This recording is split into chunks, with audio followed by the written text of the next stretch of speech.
Todavía recuerdo el sonido exacto de aquel mensaje.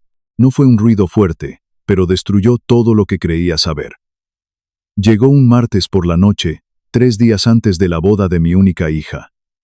Yo acababa de prepararme un cortadito en mi vieja cocina de Hialeah. La lluvia de Miami golpeaba los cristales de las ventanas de celosía con ese ritmo pesado y constante que anuncia tormenta. Mi rodilla derecha llevaba quejándose desde el mediodía. A mis 61 años, después de 3 décadas como inspector de carga en el puerto de Miami, mis articulaciones sabían del clima mucho antes que los meteorólogos.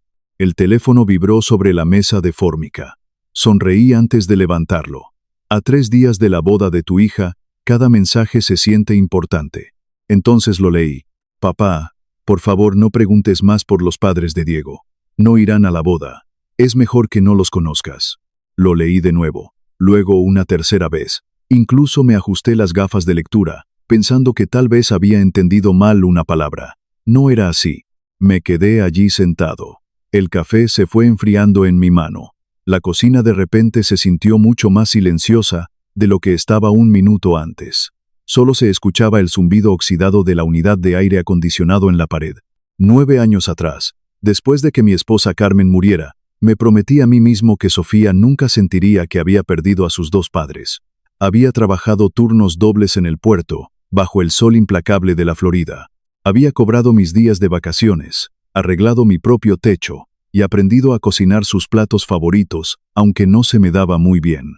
Yo había pagado sus frenillos, su universidad, el depósito de su primer apartamento en el centro, la transmisión de su viejo carro, y ahora, la mitad del depósito del salón de bodas. Sin embargo, de alguna manera, saber quiénes eran los padres de mi futuro yerno se había convertido en pedir demasiado. Miré hacia la pequeña repisa sobre el televisor. La fotografía de Carmen estaba donde siempre. Ella reía en esa foto, con aquel vestido de flores que compró en la calle 8. Suspiré profundamente. El silencio que siguió dolió más que el propio mensaje. Sofía me llamó 30 minutos después.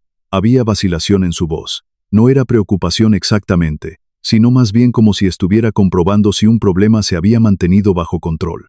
Me dijo que la familia de Diego tenía una historia complicada. Le respondí con una pequeña risa amarga que yo no estaba pidiendo sus historiales médicos. Solo imaginé que los consuegros solían conocerse antes de que sus hijos se casaran. Ella guardó un largo silencio, y luego murmuró que yo lo entendería algún día. Cambió de tema rápidamente, recordándome nuestra cena de la noche siguiente, y colgó. Me quedé mirando la pantalla oscura. Me había dicho que me quería, pero nunca había respondido a mi pregunta. La noche siguiente, conduje mi vieja Toyota Tacoma, del año 2008 por el Turnpike de la Florida hacia Brickell. La camioneta ya no era bonita. La pintura estaba desgastada por el sol y la salitre, y tenía una abolladura detrás de la puerta del pasajero, pero todavía funcionaba, un poco como yo. El contraste entre mi mundo y el de Diego me golpeó tan pronto como entregué las llaves al valet parking. El restaurante que Diego había elegido estaba en la planta baja de una torre de cristal que miraba hacia la bahía. Era un lugar moderno. Todo era madera pulida, luces colgantes de diseño, y meseros que se movían en un silencio absoluto, como si caminaran sobre nubes. El aire acondicionado estaba tan frío que calaba en los huesos. Sofía me abrazó al llegar. Se veía hermosa, transformada. Llevaba un vestido elegante y su cabello estaba peinado de una forma que nunca le había visto. Por un momento, olvidé todos los mensajes incómodos. Entonces llegó Diego. Me estrechó la mano con firmeza, mostrando una sonrisa ensayada. Su traje a medida gris oscuro gritaba dinero viejo. Se presentó como alguien que trabajaba en capital privado, manejando inversiones. Su tono era educado, pero sus ojos me evaluaron en un segundo y me descartaron. La cena transcurrió entre aperitivos que apenas se podían ver en el plato. Sofía hablaba de las entregas de flores, y yo intentaba encontrar mi lugar en esa mesa. Diego contaba historias sobre acuerdos de propiedades comerciales que hacían reír a mi hija con una devoción que me resultaba extraña. Si alguien hubiera pasado junto a nuestra mesa, habría pensado que éramos una familia normal a punto de unirse. Quizás por eso elegí ese momento. Dejé el tenedor sobre el plato y pregunté, con la voz más casual que pude fingir, ¿cuándo conocería por fin a sus padres? Sofía miró inmediatamente a Diego. no de forma natural, sino automáticamente, como si estuviera esperando sus instrucciones.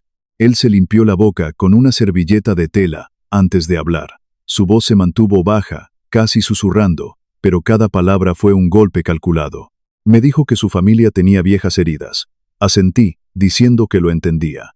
Diego se inclinó ligeramente hacia adelante sobre la mesa. Me miró fijamente y dijo que esperaba que yo quisiera lo suficiente a Sofía como para no escarbar en cosas que lastimaban a las personas. Las palabras eran sumamente educadas. El significado, no me había respondido. Había convertido mi pregunta en un acto egoísta de mi parte. Noté que Sofía me observaba, esperando, como si el próximo movimiento me perteneciera. Podría haber presionado. En lugar de eso, pregunté en voz baja si definitivamente no vendrían. Sofía habló antes que Diego, diciendo que no. Luego añadió algo que aterrizó más fuerte de lo que ella se dio cuenta. Me dijo que ellos venían de un mundo diferente. Fruncí el ceño y le pregunté qué significaba eso. Sofía desvió la mirada, visiblemente avergonzada. Buscó las palabras adecuadas y finalmente dijo que no quería que nada se volviera incómodo. Incómodo. Una palabra tan pequeña e inofensiva. Excepto que yo sabía exactamente lo que quería decir. No estaba hablando de los padres de Diego. Estaba hablando de mí, el viejo inspector del puerto jubilado. El hombre cuya guayabera descolorida no encajaba en un restaurante de Brickell. El hombre que todavía conducía una camioneta abollada. El hombre cuya rodilla crujía cada vez que se levantaba de la mesa. Por primera vez desde que Carmen murió, me pregunté si Sofía había empezado a verme a través de los ojos de otra persona. La vergüenza de mi propia hija me partió el pecho, pero forcé una sonrisa y dije que suponía que todos queríamos que el día transcurriera sin problemas. El alivio inundó su rostro. Ella creyó que la conversación había terminado. Diego también lo creyó. Conduje de regreso a casa por la ruta más lenta. El vecindario de Hialeah se veía igual que siempre. Farolas parpadeantes, casas pequeñas con rejas de hierro en las ventanas, y el olor a tierra mojada. La vida normal. Exactamente el tipo de vida que Carmen había amado. Aparqué en mi entrada de cemento, pero no entré de inmediato. Me quedé sentado en la camioneta, escuchando el tic-tac del motor mientras se enfriaba. Tal vez yo estaba siendo terco. Tal vez Diego realmente tenía problemas familiares irreconciliables. Quería creer eso, verdaderamente lo deseaba. Alrededor de las 10 de esa noche, mi computadora portátil emitió un pitido. Era un correo de la coordinadora de bodas. Probablemente otro recordatorio sobre los horarios del ensayo. Abrí el correo sin pensar. El asunto decía, borrador actualizado de asientos. Aparentemente, lo había enviado por error al grupo principal antes de mandar la versión final. Estuve a punto de cerrarlo. En cambio, miré por encima de las mesas. Damas de honor, padrinos, mi nombre. Luego mis ojos se detuvieron. Mesa 4. 2 nombres. Ignacio y Beatriz, padres del novio. Parpadeé, subí la página. Luego la bajé de nuevo. No lo estaba imaginando. No decían ausentes. No estaban en blanco. Tenían 2 asientos reservados en primera fila. Me acerqué a la pantalla. Los latidos de mi corazón se ralentizaron en lugar de acelerarse. Esa siempre ha sido mi maldición. Cuando algo se siente terriblemente mal, me vuelvo mucho más calculador. Imprimí el plano de asientos. La planificadora no los había marcado como ausentes porque alguien esperaba que esas 2 personas estuvieran allí, lo que significaba que alguien me había mentido en la cara. Miré hacia la fotografía de Carmen en la repisa. La casa se sentía inusualmente quieta. Afuera, el agua de lluvia goteaba constantemente de las canaletas. Recogí el papel de la impresora. Hablé en voz baja hacia la sala vacía. Le dije a Carmen que algo andaba muy mal, y sentía que nuestra hija estaba parada justo en medio de ello. A la mañana siguiente, casi me convencí de dejarlo ir. Me desperté a las 6. Como siempre hacía. Los viejos hábitos no desaparecen solo porque tu cheque de pago ya no dependa de ellos. Mientras colaba el café, vi el papel sobre la mesa. Tal vez me estaba convirtiendo en uno de esos hombres viejos y amargados que no podían aceptar que sus hijos habían crecido. Me dije a mí mismo que había terminado. 10 minutos después, agarré las llaves de mi camioneta. La oficina de registros públicos del condado de Miami-Dade no era exactamente el lugar donde la mayoría de la gente pasaría su miércoles por la mañana, Pero yo había pasado 30 años inspeccionando manifiestos de carga. Sabía una cosa sobre los registros de Florida. La mayoría de la información no es secreta. Solo tienes que saber dónde buscar. El aire acondicionado del edificio gubernamental era ruidoso, y el olor a papel viejo flotaba en el ambiente. La mujer detrás del mostrador de registros públicos me sonrió con cortesía burocrática y me señaló una computadora en la esquina. Tecleé el nombre completo de Diego. Aparecieron docenas de registros, crucé las fechas y busqué corporaciones asociadas. Después de casi 90 minutos, mi cuello dolía por inclinarme sobre el monitor. Entonces lo encontré. Una empresa de responsabilidad limitada. Coral Family Holdings. Hice clic más profundo. Los miembros administradores figuraban claramente. Ignacio y Beatriz. La dirección registrada no estaba en otro estado o cubierta por un velo de misterio. Estaba en Pinecrest, apenas a 30 minutos de mi propia casa. 30 minutos. Sofía me había dicho que los padres de Diego ni siquiera asistirían a la boda, insinuando que vivían lejos y alejados de su vida. Nunca mencionó que prácticamente vivían al otro lado de la ciudad. La lluvia comenzó a caer nuevamente mientras conducía hacia el sur, tomando la autopista hacia Pinecrest. Mi rodilla palpitaba cada vez que movía el pie del acelerador al freno. Para cuando llegué a los límites del vecindario, me detuve en una pequeña estación de servicio para comprar agua. Me sentía demasiado viejo para estar jugando al detective. Estuve a punto de encender el motor y volver a mi cocina. En lugar de eso, conduje el kilómetro restante. El vecindario era exactamente lo que uno esperaba de Pinecrest. Calles bordeadas de enormes robles, mansiones ocultas tras muros de piedra coralina, jardines inmaculados, riqueza silenciosa, pesada y amenazante. Aparqué a 2 cuadras de distancia, bajo la sombra de un árbol, y caminé despacio. Me detuve frente a la dirección registrada. No pasó nada durante casi 20 minutos. Comencé a preguntarme si había cometido un error. Entonces, un BMW negro se deslizó silenciosamente por el camino de entrada. Diego bajó del coche. No estaba solo. Sofía salió por el lado del pasajero. Ella reía por algo que él le había dicho. Su risa sonaba ligera, despreocupada. La enorme puerta principal de caoba se abrió. Una mujer de unos 60 años salió apresuradamente. Llevaba ropa de lino blanco, elegante, con joyas discretas que brillaban bajo el cielo nublado. Era Beatriz. Sofía corrió hacia ella y la abrazó. No de forma educada o formal. Fue el tipo de abrazo que le das a alguien que conoces y quieres desde hace mucho tiempo. Un hombre alto, de cabello canoso y postura recta, la siguió.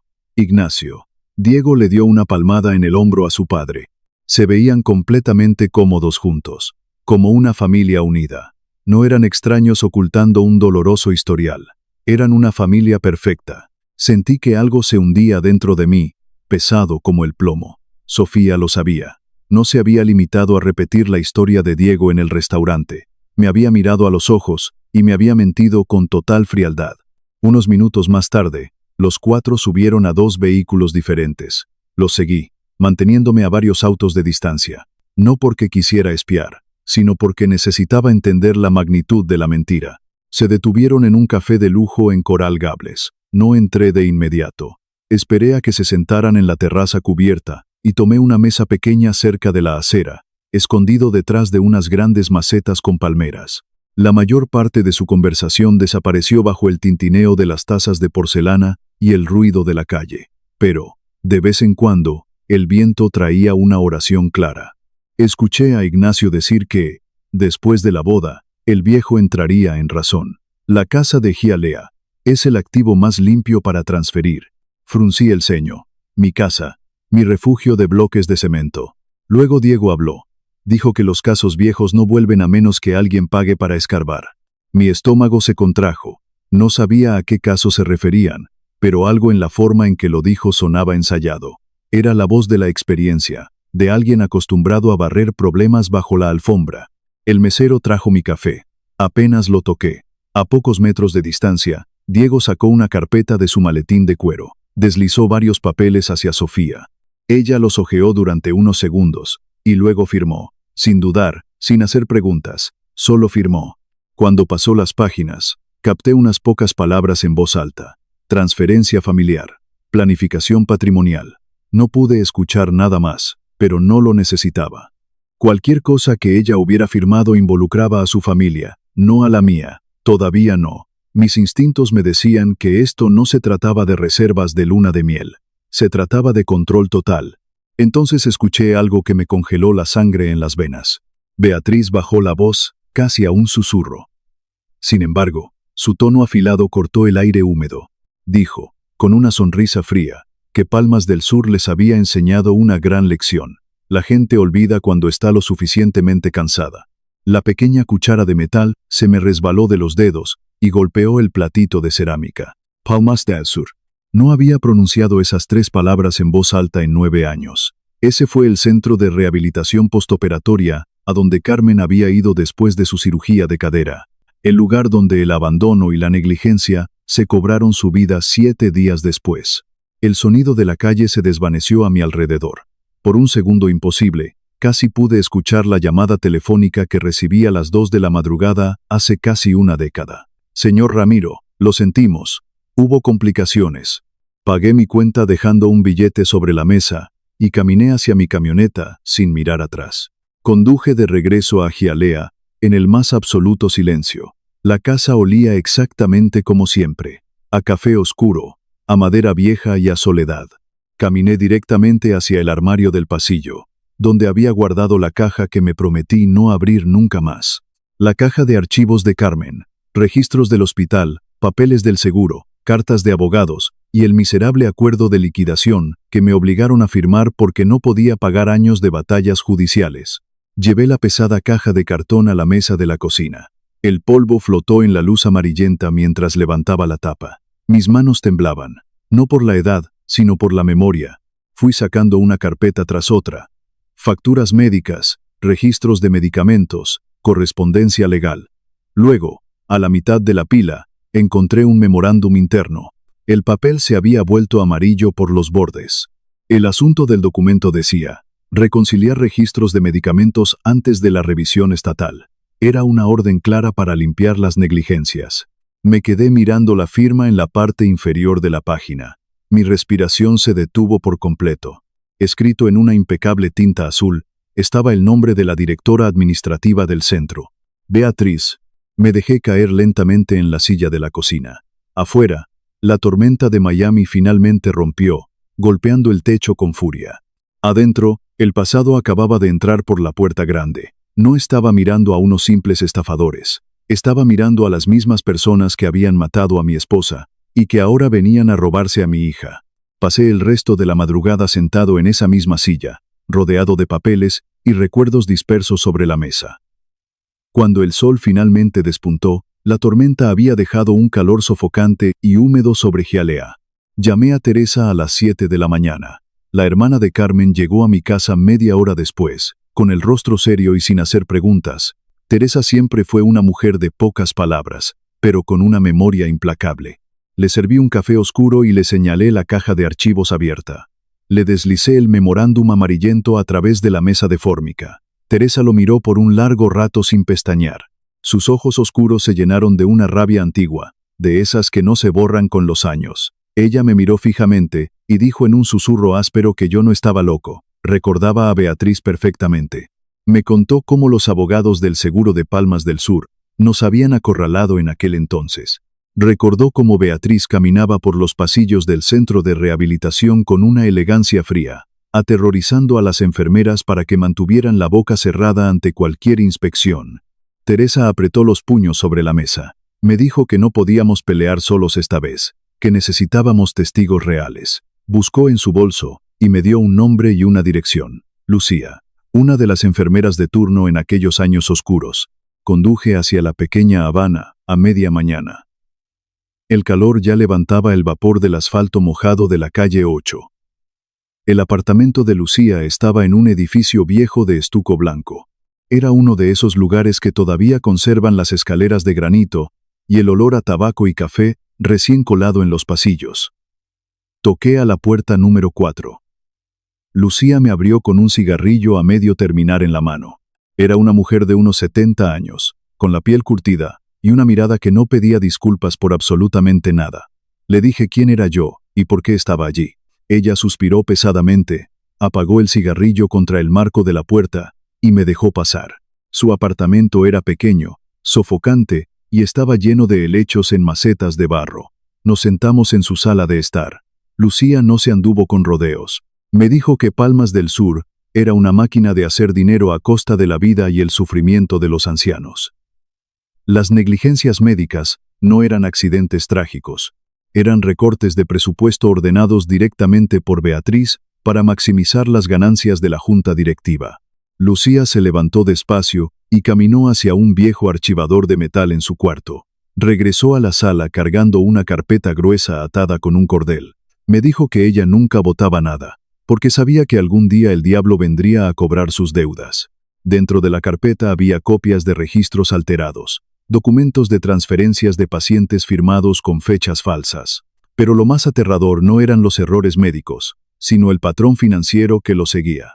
Lucía me explicó cómo Ignacio, el esposo de Beatriz, utilizaba empresas de responsabilidad limitada para comprar las propiedades de las familias de las víctimas. Los acorralaban financieramente con deudas médicas abrumadoras y acuerdos extrajudiciales miserables.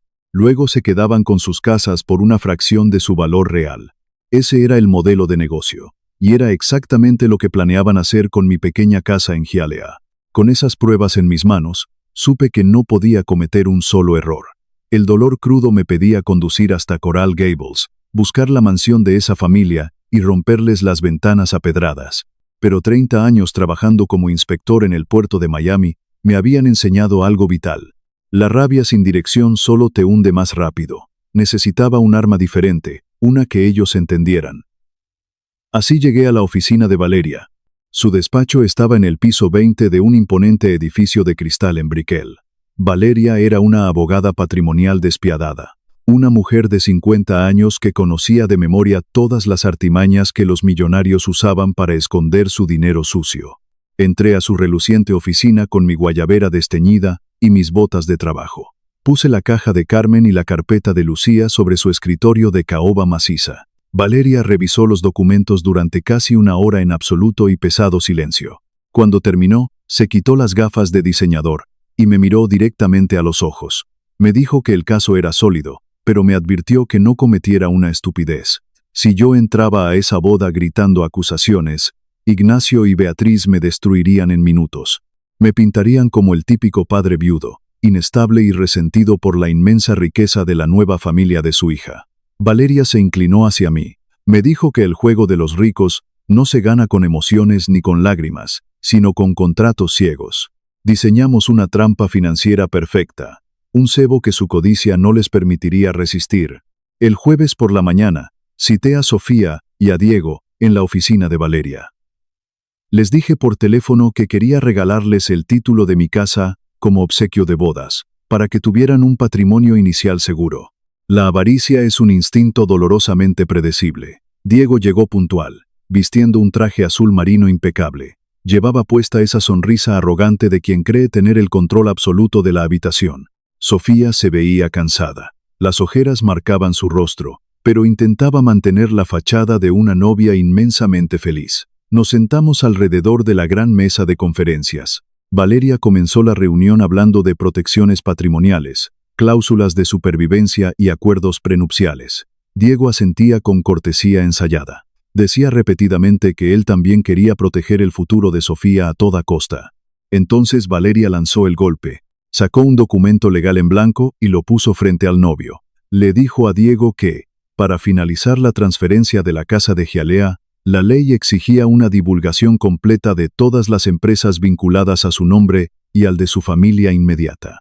Mencionó de manera casual, pero precisa, a Coral Family Holdings.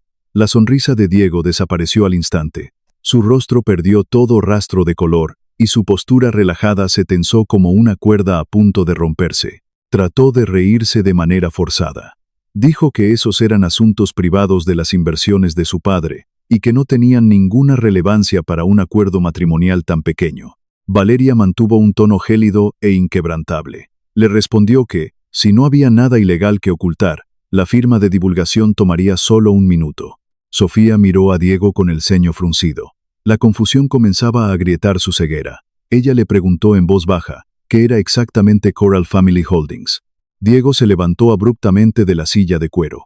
Se excusó rápidamente, diciendo que debía tomar una llamada urgente del trabajo que extrañamente no había sonado. Lo escuchamos salir al pasillo y discutir por teléfono, bajando la voz, pero no lo suficiente. Sofía se quedó paralizada en su silla. Sus ojos viajaban de Valeria hacia mí, buscando una explicación que yo no iba a darle todavía. La semilla de la duda finalmente había sido plantada en lo más profundo de su mente. Diego regresó al salón intentando sonreír, pero el daño ya estaba hecho. Sofía tomó su bolso de golpe y dijo en voz alta que necesitaba tiempo para pensar. Salimos de la oficina en silencio, dejando a Diego solo con sus mentiras. El viernes por la noche llegó la esperada cena de ensayo. El restaurante estaba ubicado frente a la bahía en Coral Gables, rodeado de yates atracados y palmeras iluminadas. Era un lugar de luces tenues color ámbar, manteles blancos inmaculados y copas de cristal reluciente.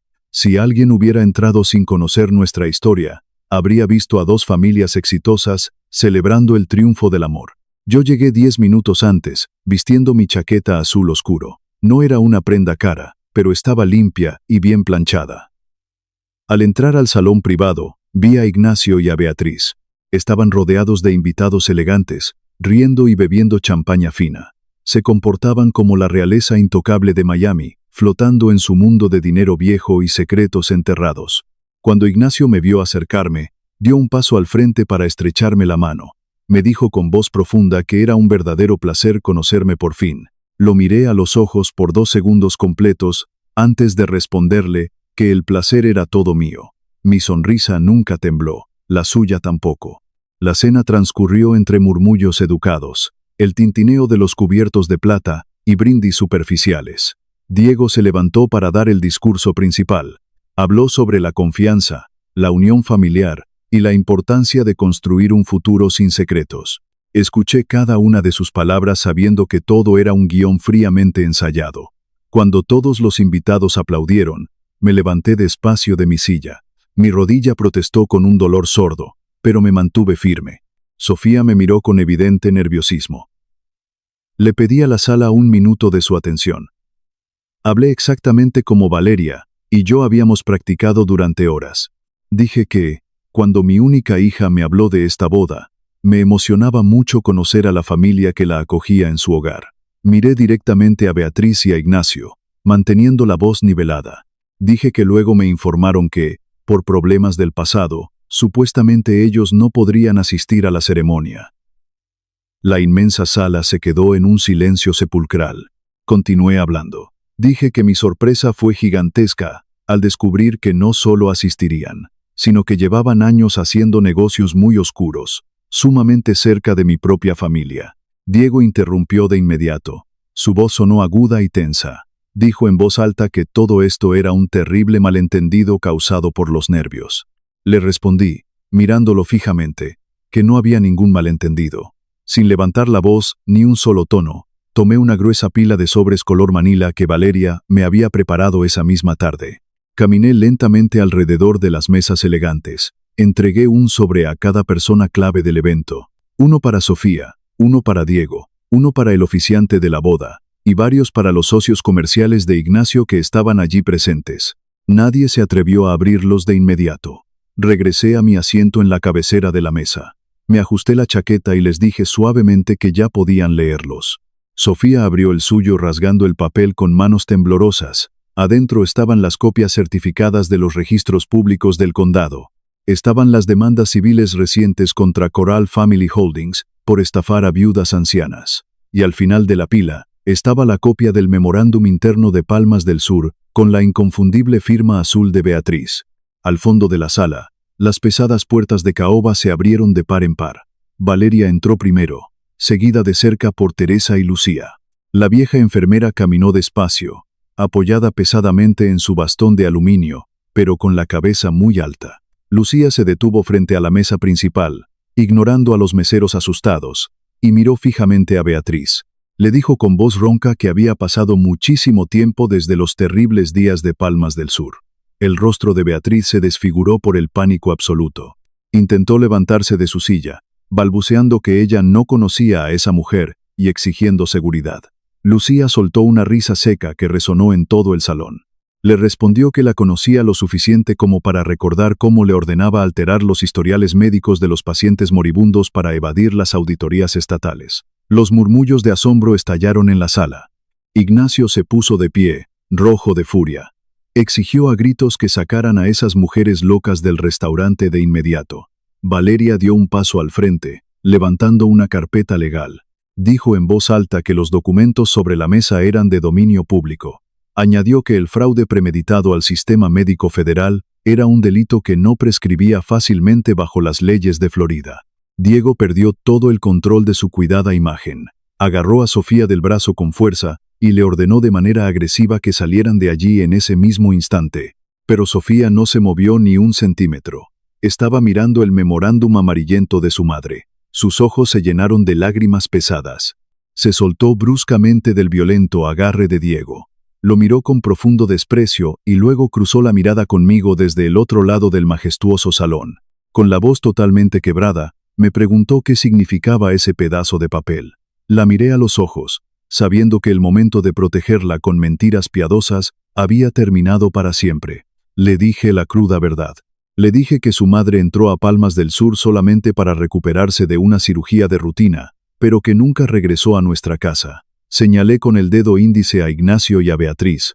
Dije que ellos pagaron para silenciar a las familias vulnerables. Cambiaron el nombre de sus empresas fantasma y siguieron adelante viviendo en mansiones. Pero afirmé que yo nunca olvidé a mi esposa. Sofía rompió a llorar frente a todos. Fue un llanto silencioso, desgarrador y profundamente humano. Diego intentó tocarla de nuevo para calmarla, pero ella lo empujó con asco y retrocedió asustada. La cena de ensayo terminó sin que nadie oficializara el cierre. No hubo gritos, ni golpes, ni amenazas vacías. Solo quedó el peso aplastante de la verdad destruyendo una mentira perfecta en tiempo real. Ignacio y Beatriz salieron del lugar a toda prisa, esquivando las miradas de sus propios amigos y socios. Salieron completamente humillados frente a su exclusivo círculo social. La fastuosa boda del sábado nunca ocurrió. Las miles de cancelaciones telefónicas se hicieron a la mañana siguiente sin dar mayores explicaciones a los floristas ni a los músicos. Las siguientes semanas pasaron de manera dolorosamente lenta. Las investigaciones federales y estatales comenzaron a asediar a la familia de Diego sin piedad. Los inversores de Coral Family Holdings se retiraron en masa cuando los documentos judiciales salieron a la luz pública.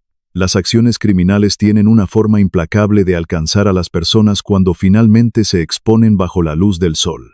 Sofía no me visitó ni me llamó durante 30 largos días. Cuando finalmente apareció en mi casa de Hialeah, estacionó su auto y caminó hacia la entrada arrastrando los pies con pesadez. No llevaba una gota de maquillaje. Vestía una sudadera gris descolorida y unos pantalones viejos. Se veía exactamente como la niña pequeña y frágil que lloraba sin consuelo en el sofá cuando Carmen nos dejó. Abrí la reja de hierro y la dejé pasar. Le serví un café oscuro y nos sentamos en la misma mesa de fórmica de siempre. Sofía miró su taza durante un largo rato antes de susurrar que lo sentía profundamente. Me dijo llorando que había estado cegada por la ambición. Confesó que quería encajar desesperadamente en un mundo de lujos al que nuestra familia no pertenecía.